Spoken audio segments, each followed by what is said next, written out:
The Center for Digital Health was established in the midst of COVID to try to facilitate collaboration, research, education, and scaling for impact in the field of digital health. We're really interested in both developing evidence and in enhancing equity and making sure that the tools that are developed for those who need them most and are done in a way that will actually make a difference. We do hold this seminar 1 to 2 times a month with the goal of both facilitating those connections, so bringing folks either from within Brown or Lifespan or Care New England to share their own work, or as is today, someone from the outside who's doing really cool stuff that we can learn about and hopefully connect with and spur ideas and collaborations. So without further ado, I'm thrilled to introduce Michael Toomim, who is a computer scientist trained at University of Washington and UC Berkeley, with expertise in human-computer interaction, cognitive psych, social computing, and more. He's here today because he currently co-leads a very cool project called Cheeseburger Therapy, which I will let him talk about rather than stealing the thunder. I'm going to let him present. And I do want to give a big thank you to Dr. Jeff Huang, who's one of our leadership CDH leadership members who introduced us to Dr. Toomim. So Michael, I will let you take it away. I'm gonna thank you again for being here. So for folks that haven't attended before, we usually do the talk for somewhere around 40 minutes. We have plenty of time for Q&A at the end. Go ahead. Great, thank you, Megan. Thanks for coming to check out Cheeseburger Therapy. This is a project I've been working on for quite a while, and I started off as Megan said, I'm a human-computer interaction researcher, and I was hanging out with my buddies Morgan and Katie. We were also in computer science and information school, and we had expertise in HCI and AI, and we're thinking, how could we address the problem of therapy, or the problem of general personal growth? And it seemed like there was something that we could do, either using computers to help people or using people to help people. We also had a lot of background in crowdsourcing. And so we're going to show you what we came up with. And as a little key, we discovered that human empathy was the key ingredient. And so our approach was, let's throw whatever methods we have at this problem and see what works best. And we're just going to do whatever works best. So our mission is to bring accessible and effective therapy to humanity, to try to scale this up and make it really high quality. And this is an increasing problem. And one thing that we've noticed is that over time, people are both increasingly anxious, depressed, and isolated. That the times when you feel down, you also tend to feel lonely. And that in the bigger picture of society, there's a correlation between these trends, and we're in a world that lacks listening. So I'm just gonna go through some graphs and stuff. So the big picture, our groups are disappearing.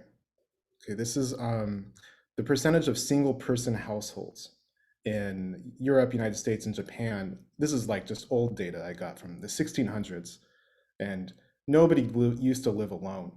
Okay. So many of us live alone now, and we're just used to it. We think this is normal, but this is not how humans evolved. So here's some more recent data, but this is going back to the 70s, okay? So 30 years ago, this is a percentage of children living with 2 parents, and you can see it dropping from 95 to 70% up to 2005. It's a little bit old, right? It's still dropping. Marriage has been declining. So, our families are falling apart. Religion's declining. So this is from the 50s, okay? This is another major binding group that we used to work through our troubles together with. And in this time, you see depression increasing. So these are scores for college students from the 40s to 2010. So this is fairly old data on depression. Here's more recent. This is from 2009 to 2017.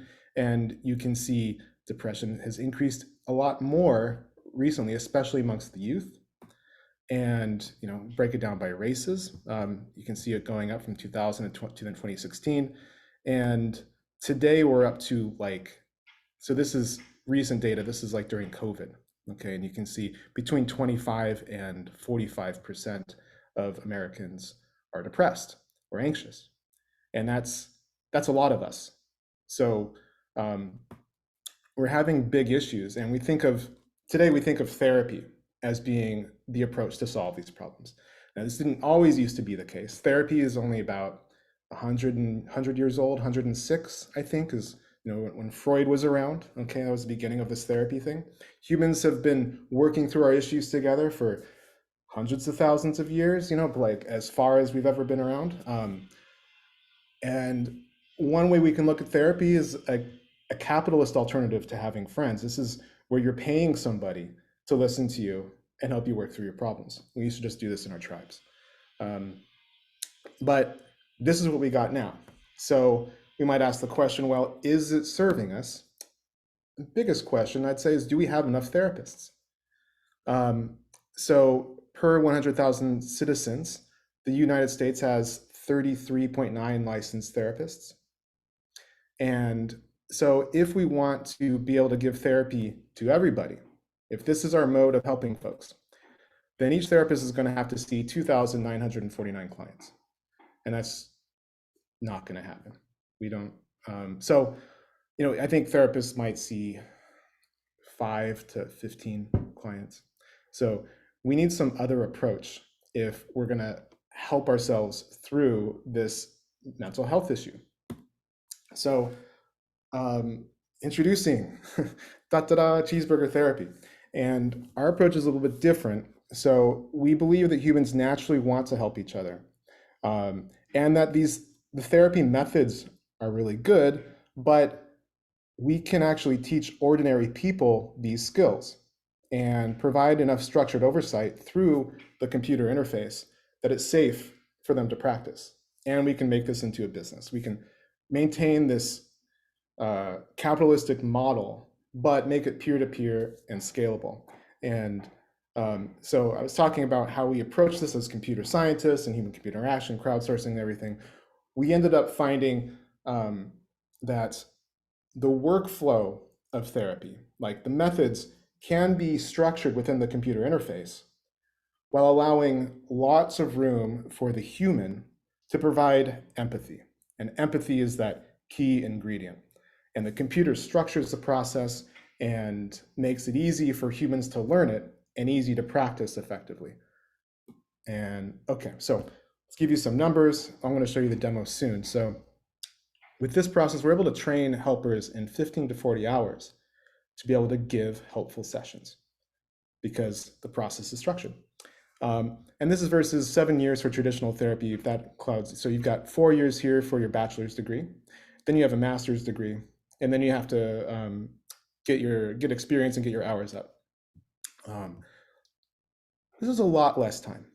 Okay. Oh, by the way, the idea of cheeseburger therapy, it's kind of a tongue-in-cheek, like we're gonna be fast food for therapy. You're gonna be able to learn how to flip burgers straight out of high school, and then we're gonna be able to make, by having so many people be able to make this, we're going to be able to have therapy be as accessible as fast food, like available on every street corner. And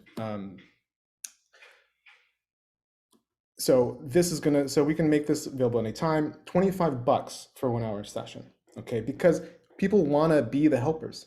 It's a lovely thing to be able to do. So far, we've completed around 800 sessions. Our helpfulness rate is out 90%. And as far as effectiveness goes, this has changed my life. I had a few times, and one big thing, it was like 2016, and I found that I was preventing myself from finding love in a cheeseburger session because I had a bad breakup before, and I didn't realize this consciously, but at the time I had been so hurt, I put up a shield over my heart and I wasn't letting anyone in. And that really sucked. I was like, oh my God, that was 10 years ago. I mean, it was 10 years period of time that I wasn't opening up to love. This came up in a cheeseburger session with, it was actually me and Morgan during one of our first iterations of it.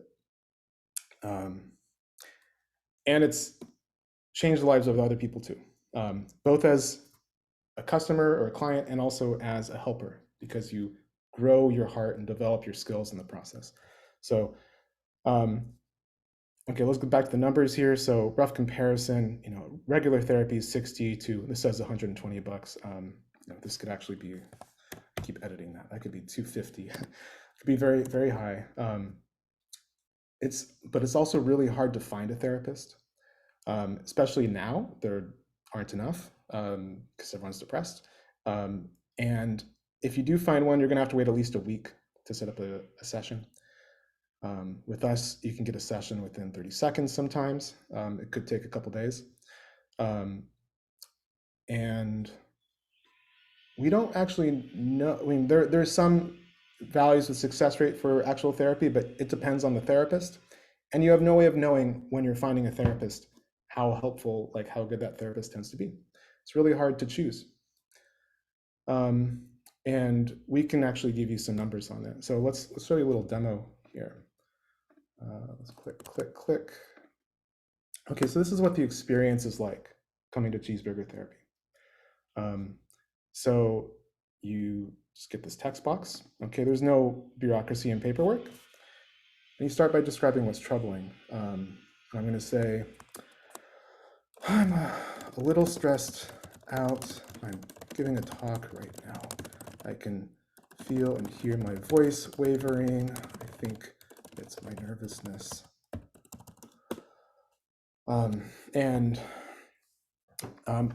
You might have noticed in the little bottom text down here, it said that there's a helper available. And this helper just, a bell rang, the helper came to her computer and immediately saw this message, started replying. And first job of the helper is to empathize with what's troubling me.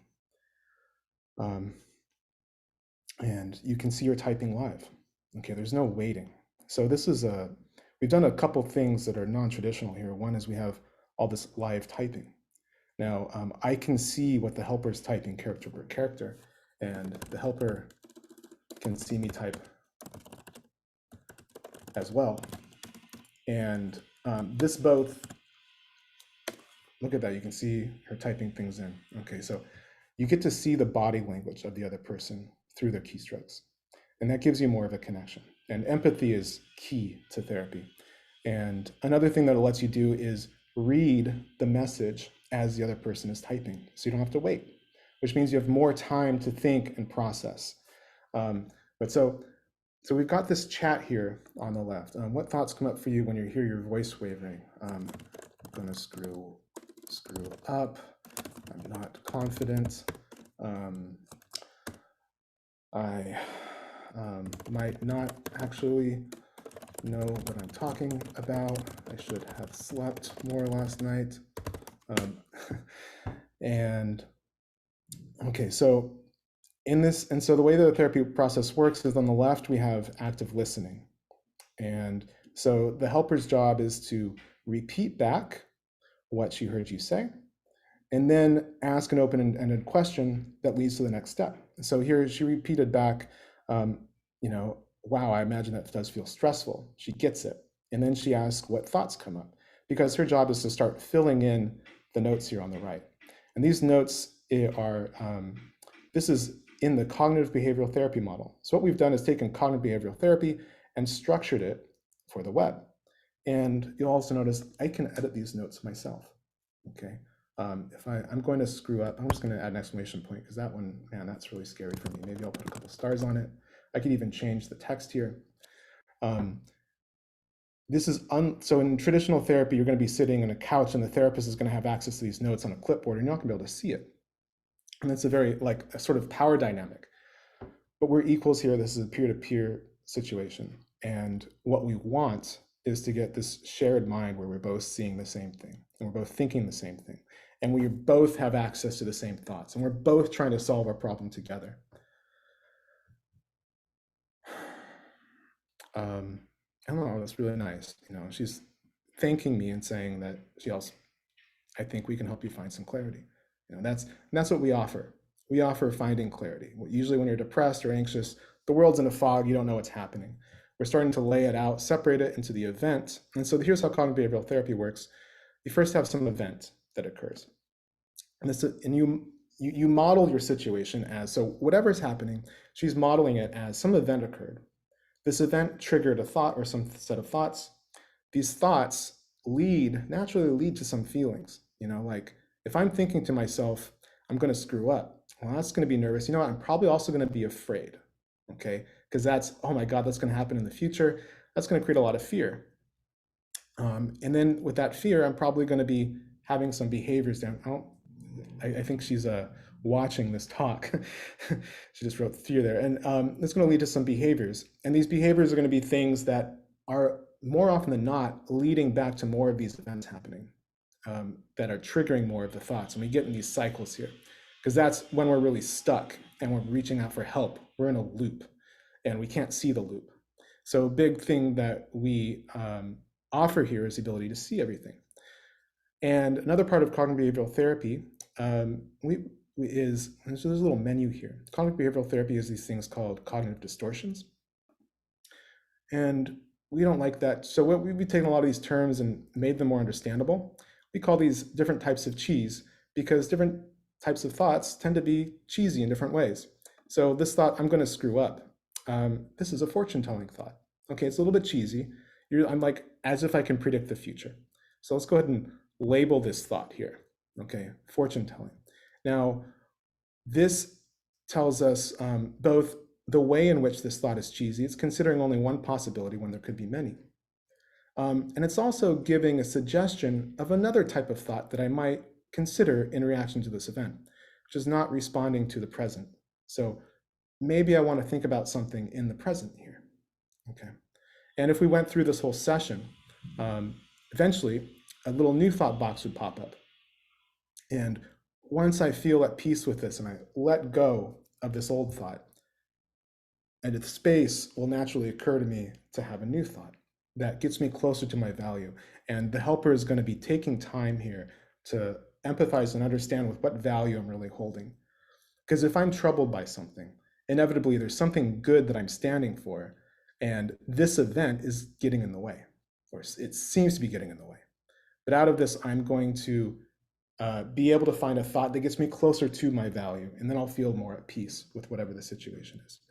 So the way Cheeseburger Therapy, like cognitive behavioral therapy, it's a method to change your life. And it's a step-by-step process that involves a whole lot of empathy and human compassion. But if you do follow the steps, you will get closer to what you want. And that's because you'll identify the thoughts that are leading you to be stuck. You'll see ways in which they're cheesy that you can let go of. Then you'll have a new thought that gets you closer to what you want. And at the end of it, you practice, you remember to practice to have that new thought every time this event comes up in the future. And that means that every time this event, which might be a pattern that's constantly triggering me, comes up, I'm going to think this new thought, and then I'm going to feel differently, then I'm going to behave differently, and then I'm changing my life. And we can go through this whole process in about an hour. And let me show you one more thing here. This is what the helper sees. Helper sees the same exact interface. With the addition of two things at the bottom, the helper can see if I'm away in another tab or window. Okay, now this is another piece of body language, so I just switched tabs. And so we can see that I'm not paying attention here. And at the bottom, you can see these are some suggestions about what to say next. Okay. This is because the computer has some rough idea. This is the extent of the AI that we use. It's not really AI, but it's just some idea of where we are in the process of therapy. And the computer right now knows that we filled in the feelings box, but we haven't filled in the behaviors. And therefore, let's ask for the behaviors from the feelings. So when you are in this state of feeling nervous, a lack of confidence, and some fear, what do you end up doing or not doing? And the helper could ask this next. Okay, and that would help us get this information. If we start to type in this, boom. Okay, now things have changed. The new thought box opens up. And now the next step is to connect all of these notes into a single story. And so this is Cheeseburger Therapy. We've got a step-by-step process, and I'm just gonna, let's just move on to the next part of the slides. So click, great. Okay. So we developed that over a number of years, getting that process right. We developed it by testing, by basically, we just sat down and tried to help each other with whatever method we could. Now, we were not psychologists, we were computer scientists, but we just kind of picked stuff up, and everything that we learned, we put it into the interface. And it was really nice in the sense that we didn't know any better, because then we could make it easy. We knew what it would be like for a new user. And so at some point, we were getting to reliably help each other, reliably help ourselves. And then we started helping strangers on the internet. We recruited people from Mechanical Turk, and then we recruited people on ads, and we tried to help them. And we were able to reliably help other people on the internet who are strangers.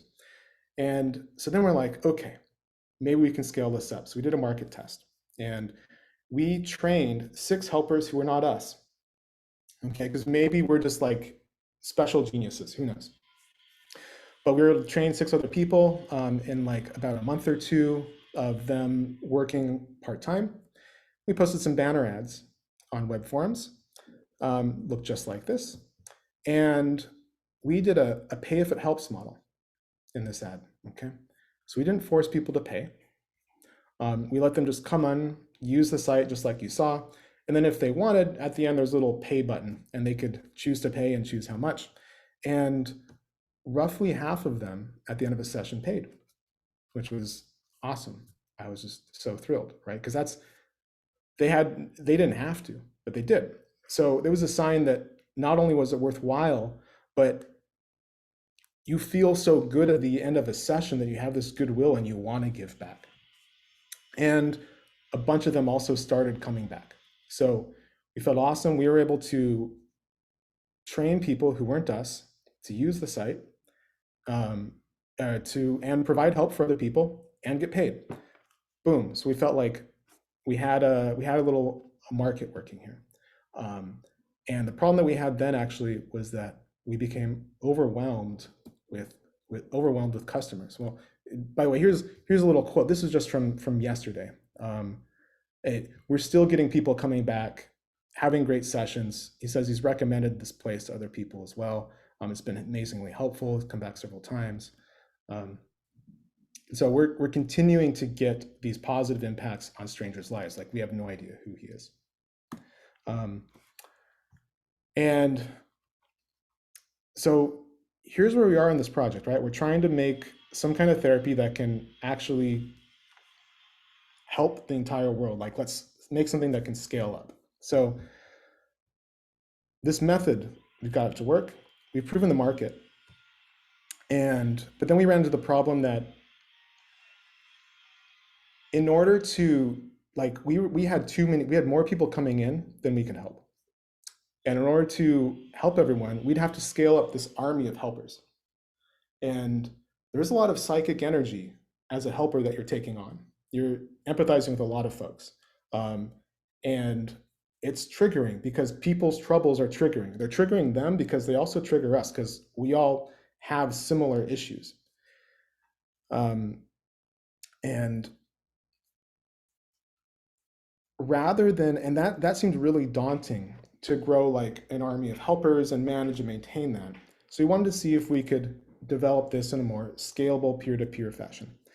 And so that's what we've been working on since.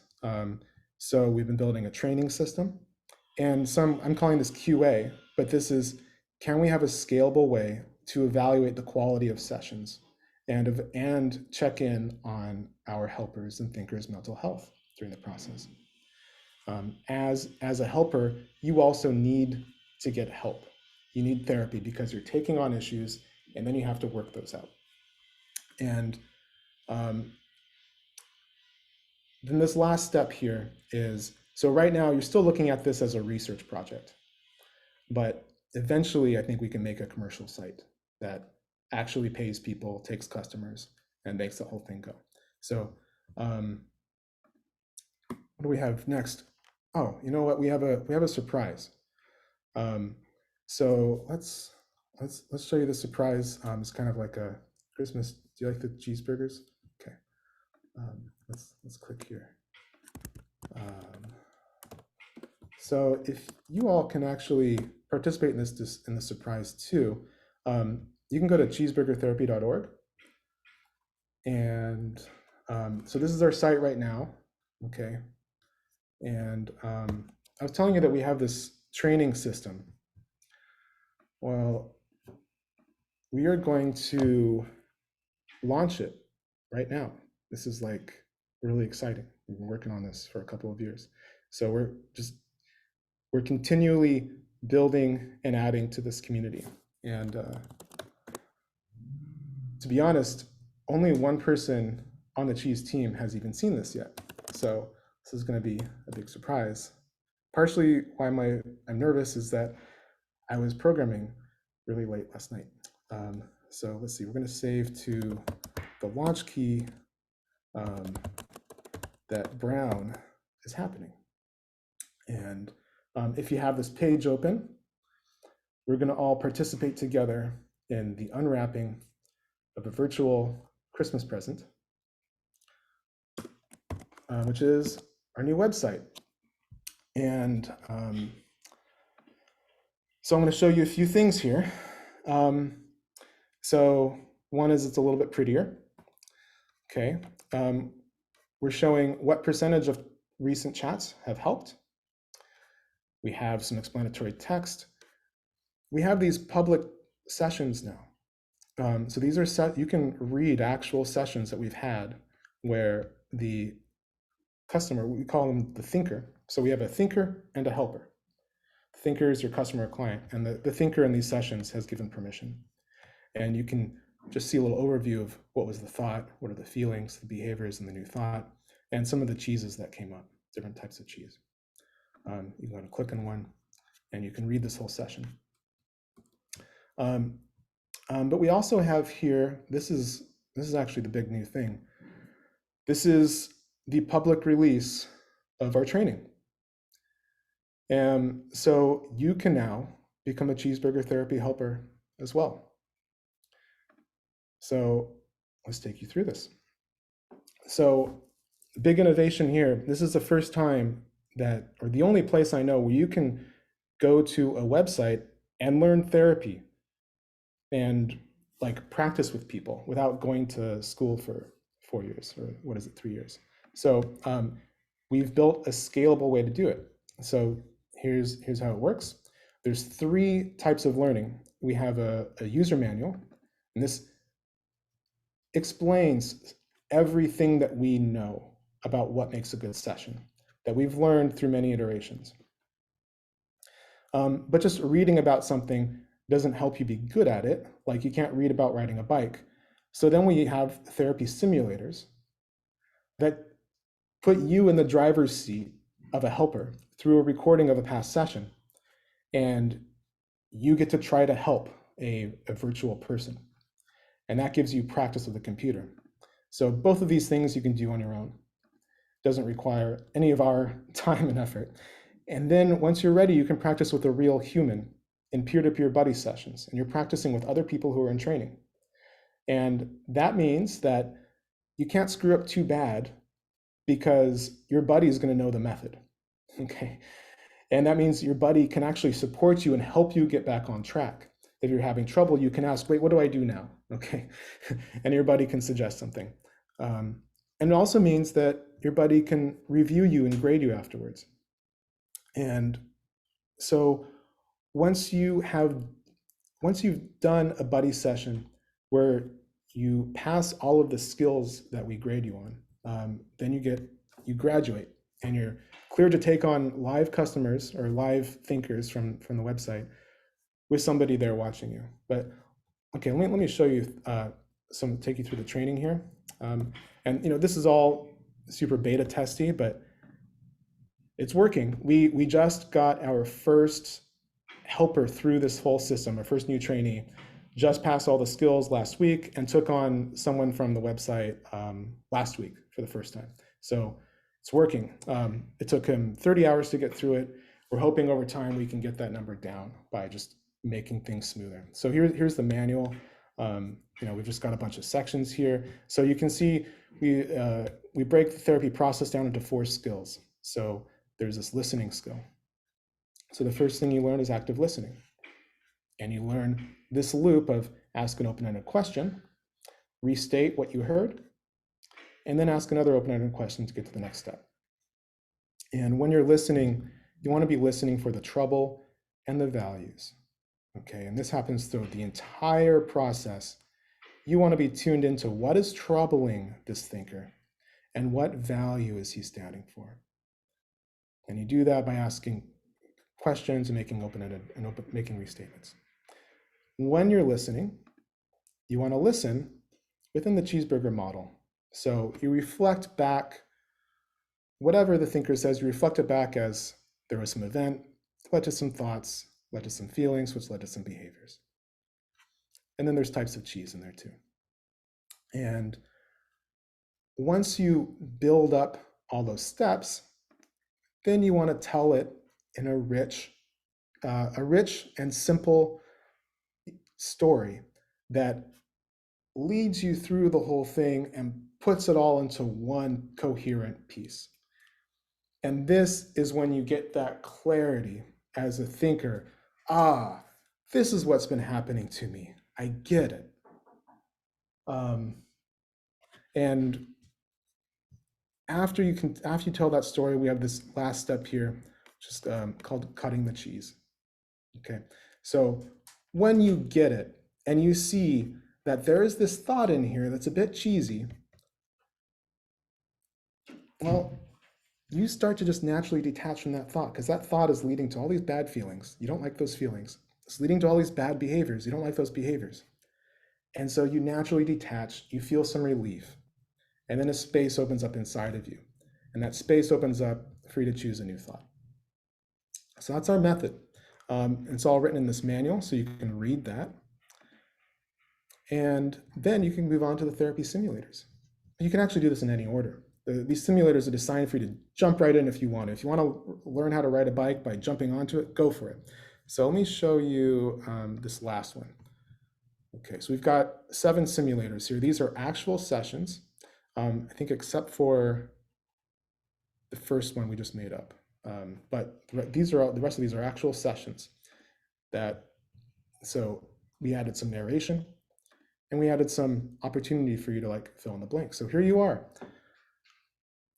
Your thinker's saying, I'm having trouble teaching my son responsibility and finding excuses to blame other people. Okay, this is what the thinker actually said. The narrator says, all right, it's time for you to respond. What are you going to say? I'm going to say, hello, welcome to Cheese. I hear that your son, that you're having trouble teaching your son responsibility. That must be frustrating when he is finding excuses and blaming people. So I'm going to type that in. Here's what the actual helper wrote. So it sounds like your son is not taking responsibility like you'd like him to. Oh, so now we're getting to the value, right? Like we said, you want to tune into what value is motivating this thinker. Well, the value is I want my son to have some responsibility. I'm trying to teach him. I'm trying to be a good mother. And you think he's finding excuses to blame people instead of taking responsibility himself. She says, correct. Say, okay, I see how this would be troubling for you. Being his parent, you want him to act well. Okay, we're getting to the value here. Why is this troubling to the thinker? And much better than I put it, actually. So, and it's also teaching us about the interface. It says, even though we didn't ask what is troubling you directly, the thinker has shared it. So let's check off the suggestions. We're going to click that and click continue. Yeah, I feel helpless. Okay, and now it says, hey, it's time to take notes. So we have a feeling here, helpless. Let's type that in. And I think I got it. And now it says, here's what the actual helper found, helpless as a feeling. Did I miss anything? No, I didn't. I'm awesome. Great. Okay, let's continue. Now the narrator is giving us a suggestion. Okay, at this point, the thinker has shared they're feeling helpless. Next, we want to find out what event and thoughts are causing this feeling. Okay, and there's different ways of getting to it. I'm going to ask here, so we've got the feeling box filled in. I want to know what's triggering this. So I'll say, was there an event recently that happened before you started feeling helpless? And okay, here's what the actual helper wrote. Is there an event recently that triggered this feeling? Hey, not bad, I got that pretty close. And here we go. He forgot to do work on his homework. It was due after school started from the winter break. He had 2 weeks of break. He could work on it. When he told me he forgot to do his homework, I said to him, that is not acceptable because you had 2 weeks to do it. And he started to yell and said he didn't have time. There we go. Oh, this helper is pretty good. I'm really empathizing with an emotion, you know. Ooh, that must not have felt good when he yelled. Yeah, man, when your kid is yelling, imagine you might have felt frustrated. And you'll see, like, just by restating the emotions, it opens up your thinker to say more and go into it. And this is a wonderful experience as a thinker, to have someone get the emotions that you're talking about and read between the lines. When then you get this experience that this helper understands me better than I understand myself. And that's an awesome feeling. You feel, and you understand me in a loving way. It's like there's someone out there that loves me, and um, I'm getting this feeling of enlightenment. Anyway, that's a little brief use of our demo of our simulators, but you can check this out yourself too. So you can do these simulators. You can get into the sessions. You can and then once you're ready, you can move on to buddy sessions. Okay, so we have a little scheduler here. You put in what times you're available, how many sessions you want, and you get matched up with other people in training. And you get to spend an hour or a little bit more if you want to, trying to help each other. And you get to swap off. Now let me show you a session. Let's click on this one. Okay, so this is a recent session with me and in a buddy session, I think it was last week. So let me show you. So when you're done with the session, you click this little button at the bottom, and this gives you a review form. So as a thinker, okay, I get to say how good or bad the session was for me on a scale from suffering to enlightening, what outcomes I got. And this is all shared with my helper. So my helper gets to see, wow, I helped this thinker feel heard and understood, understand himself better, and get a helpful new thought. Here's a little context for what this meant to me. And then you get a review. Okay, this is all the things you did well and the things you could do better. And these are little notes. Oh, let's make this window wider. Okay, so these are notes inline in the session. Okay, so as the thinker, while I'm going through the session, I can click on any message and start typing. At this point, I was feeling really anxious, or whatever it is. You can also delete it, click away, and it disappears. And all the notes will show up here, and you can navigate to them. And so this is super helpful for learning. Okay, this is something that makes this therapy method, we can teach people so much faster because you get a transcript of everything you said. Okay, there are no confounds here because you're not in person. There's no body language. There's no like office decor. There's no getting distracted with hair color or skin color or gender. You're just there with your thoughts. And every thought, you can refer to it and come back afterwards and see what you could have said better or what worked well. This is so helpful for learning. And this is both how we learn as helpers and how we learn how to make the method better. This method has evolved over steps of just referring to logs of sessions over and over again and being like, you know, at this point, maybe we should say this. At this point, maybe we should say this. And we practice it, we experiment, we try it out. You know, we can do a turnaround time in about a day or a few hours to try something out and learn a lesson. And then we put it into the method. And that's how everything's evolved here into just an efficient, powerful method where everything's listed out. Then we can list, what did your buddy do well? What can you improve next? And that's our training. So we invite you into this. And let's stop that share. Thank you, Dr. Toomim. That was terrific. Really interesting, impressive what you guys have designed. We have about a gazillion questions in the Q&A. So I'm going to open it up to questions. If folks want to raise their hands, I know that there are a lot of questions in here. I'm going to welcome people to continue to have a discussion in the chat, but if people want to ask their questions out loud, Julia, go ahead.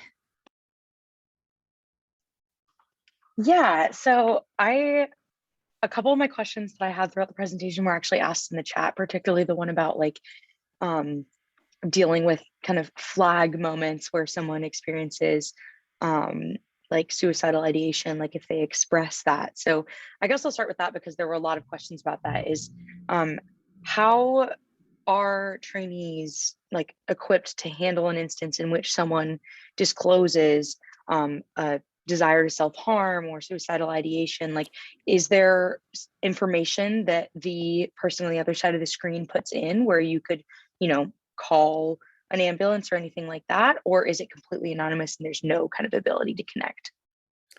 Yeah, we keep it anonymous. And so we don't have that information. And so we don't see ourselves as in the same role as therapy. And a therapist is seen as kind of like a social safety net position. And you're there to catch everyone. We see ourselves as a tool. Okay, we're peers, we're available for you to get help if you need it. And that means that we don't have to turn people away also. Because now if you so with suicidal ideation, for instance, so what we do with suicidal ideation is first we say we're not a suicide hotline. If you'd like a suicide hotline, here's the phone number. Okay, but we're not going to turn you away. If you would like to continue talking with us, we're here to try to help you as best we can. There are not great resources out there for people in severe distress. And we want to provide as much help as we can. And for me personally, I will have the thought I want to die, maybe once a week or something on average, when I'm stressed out, maybe a couple times. And I've never killed myself. I'm probably not going to. But I would like to be able to be honest about it. Like, oh, I had that thought. And it's not like I want to kill myself necessarily. Maybe it's I want some ego death or something. I don't know, but the thought is occurring and I want to be able to articulate that. Yeah, does that help? Gotcha. So is it just mostly a referral to a suicide hotline if something like that occurred? We provide it as a resource, but we also will continue to help. Now, our helpers are not, if our helper feels uncomfortable, the helper can always pass. And we have an ability for you to pass and have a supervisor or someone else just come in and just swap out the keyboard. We often have sessions, there can be multiple helpers behind the scenes supporting each other through that process as well. Gotcha. Okay, I do have one more question, then I'll let someone else ask something. But I'm interested in like your kind of initial point of like therapy is friendship under capitalism. And like I super appreciate the idea of like making therapy more accessible because as we all know, like there's so many bureaucratic hoops, like it's so difficult to find a therapist, it's expensive, especially if people don't have insurance. But I guess how does this program kind of account for a little bit of the danger in normalizing peer-to-peer relationships as a site for therapy and in some instances like trauma dumping or things like that? Okay, so the question is, how does it deal with the risk of normalizing peer-to-peer help for? Not peer-to-peer help rather, but like normalizing like the kind of things that should be discussed in a therapeutic context and kind of putting those burdens on peers. Yeah, well, we are giving peers the ability to handle larger and more difficult emotional situations.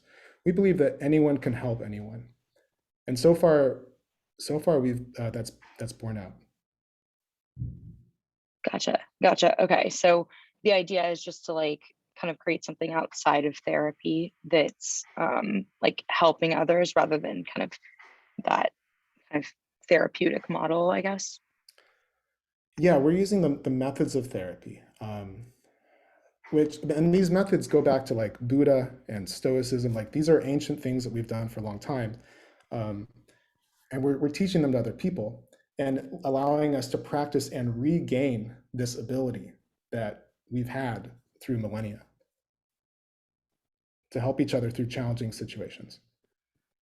Gotcha. Okay, cool. Thank you.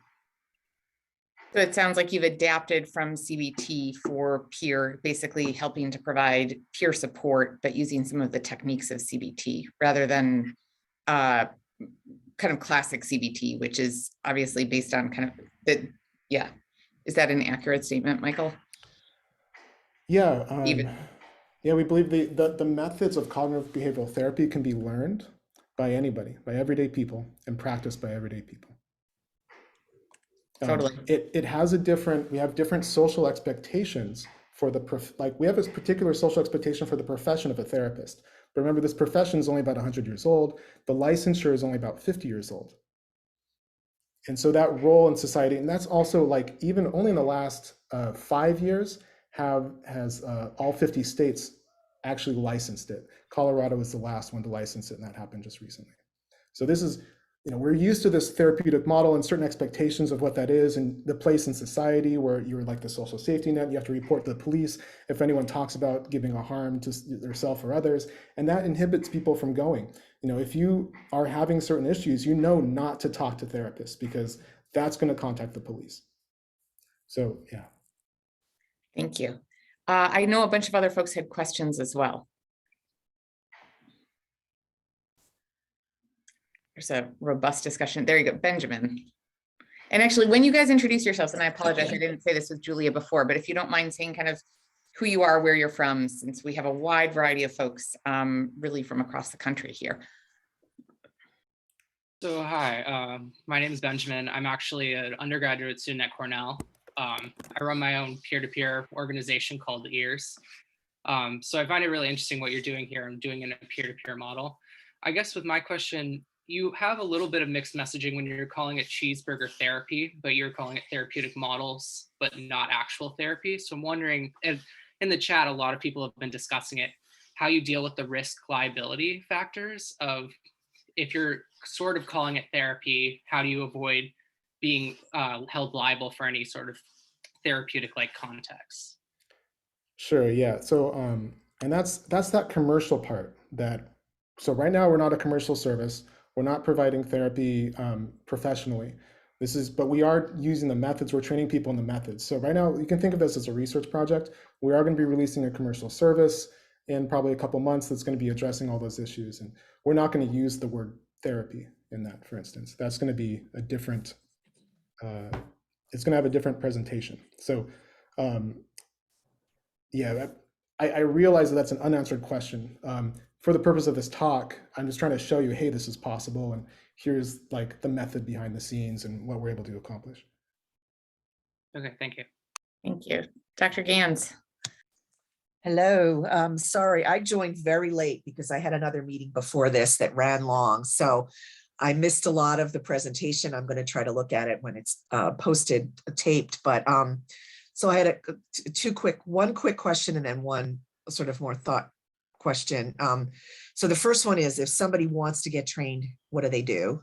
How do they get in touch with you, or is that even possible? So I'll start with that one and then I'll follow up with the other one. Yeah, sure. So if you want to get trained, you click on this button on our homepage. Okay. Okay. Yeah. Great. I'm sure you probably showed that before. I missed that. So my second question has to do with, I'm actually working with another faculty member at Brown right now, looking at ways to train people to reduce social isolation of older adults, which has become a really important issue during COVID. I mean, it was always an important issue and always an issue. Now it's become worse because people are stuck inside. And so we're looking at doing some pilots related to maybe training people that visit, like Meals on Wheels folks or stuff like that. And I'm just wondering, like, how long does it have to take? How, social isolation is more like about being friendly and talking to people. It's not necessarily like what you're doing, which is therapy, but stuff might come up. So I'm just wondering if there's any things that we need to think about or thoughts that you have around stuff that might be less intensive than like CBT, more about just sort of connecting with people and providing support for them in other ways. So just any thoughts you might have about this sort of connection with what we're doing, with what you've done. That's a tough question for me to answer, actually. I think I'd have to know a little bit more about what you're doing. But I do invite you after this. I know we're running short on time, but after this, if there's a link at the bottom of the Zoom, we're going to have a little open hours afterwards for extended discussion if anyone would like to join us there. Okay. Thanks. Thank you. Jeff. Hello. Yeah, so I'm a conversation user experience designer, and actually, Michael, we met years ago, most recently at Apple. Been very interested in automating some connection methods for a long time. I've always had some questions about the model, and one of the ones that I put in the chat is, in therapy, there is the potential for the therapist to do inappropriate things. Have you ever found someone who wanted to be a helper who you somehow rejected? Is there some filtering process there?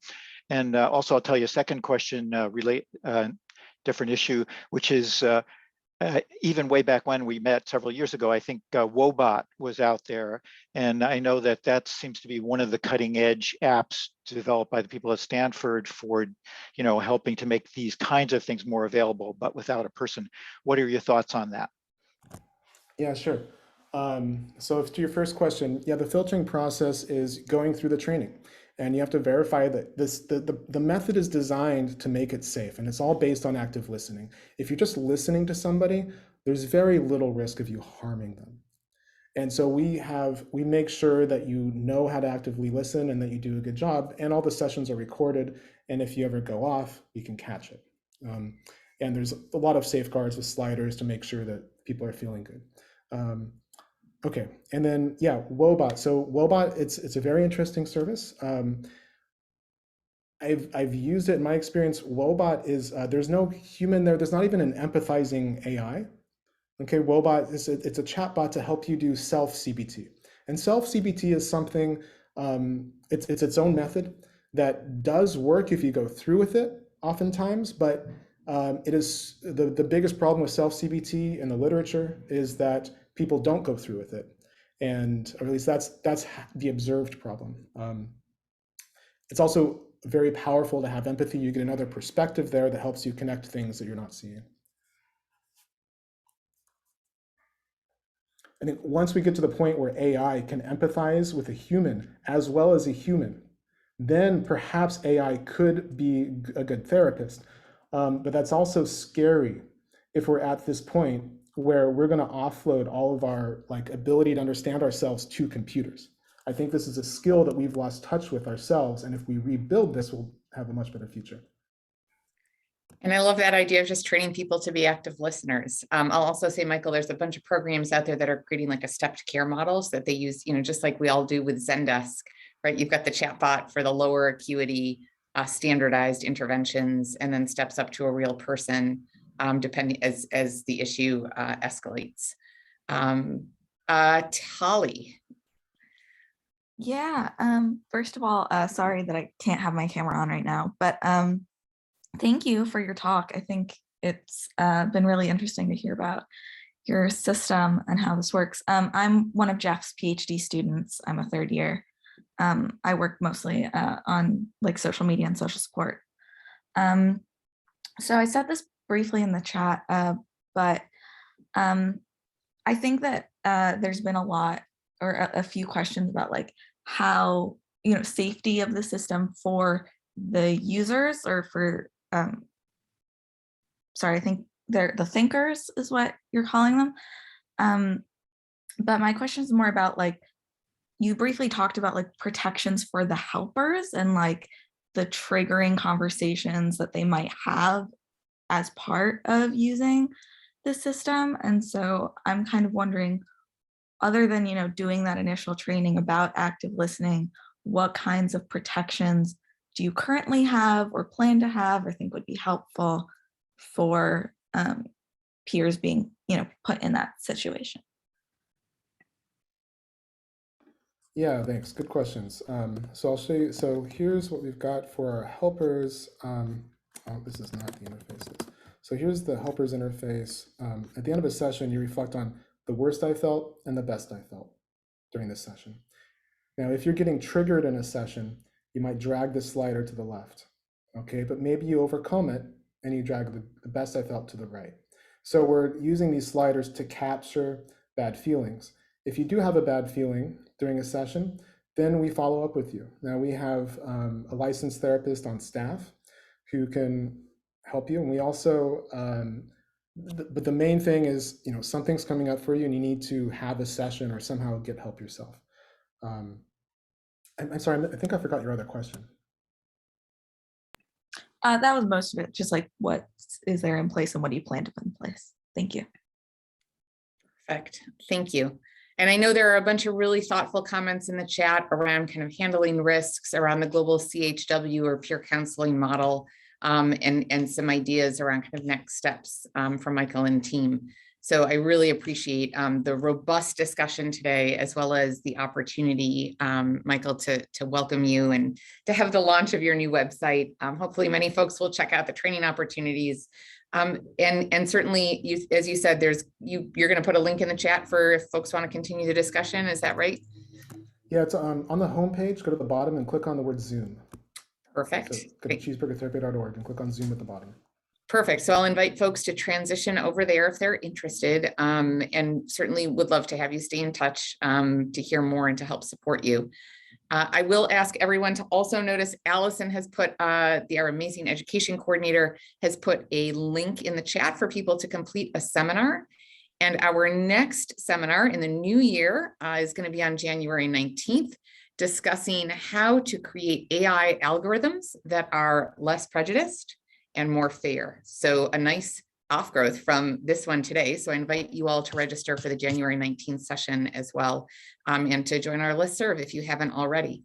So a huge thank you. It's 2:00. Happy holidays to all. I hope you all get a little bit of time off over the next days to weeks, and stay safe and healthy.